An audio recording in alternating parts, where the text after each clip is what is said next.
Hazrat Jabir bin Abdullah radiyallahu anhu states, when the trench was excavated, I observed the signs of extreme hunger on Allah's Apostle sallallahu alaihi wasallam. So I went to my wife and asked her, do you have got anything? For I have perceived the signs of extreme hunger from Allah's Apostle sallallahu alaihi wasallam. She whereupon took out a sack which contained 4 kilograms of barley. And we also had a domesticated goat. I slaughtered that goat and my wife ground the barley into flour, and she as well finished her work by the time I finished my work. I then cut up the meat and put it into the casserole.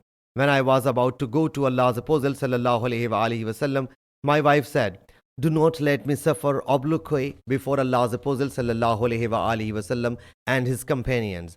I reached near him and said to him in undertones, O Allah's Apostle sallallahu alaihi wasallam, we have slaughtered a kid and ground 4 kilograms of barley which we had. So you accompanied by some of your companions may come.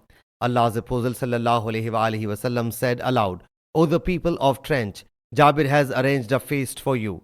So come on. Allah's Apostle sallallahu alaihi wasallam then said to me, do not take off the casserole and bake the bread until I come. I thereupon came back, and Allah's Apostle sallallahu alaihi wasallam leading his companions radiyallahu anhum came.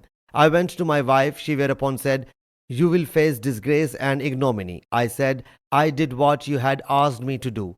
She then took out her dough. He sallallahu alaihi wasallam put his saliva in it and invoked blessing. He sallallahu alaihi wasallam then made for our casserole, put his saliva in it as well and invoked blessing, and then said, call another baker who may join you in baking bread, and take out the curry of the casserole, but do not take it off. There were 1,000 companions at the time. By Allah Jalla Jalaluhu, they all consumed the food and left it.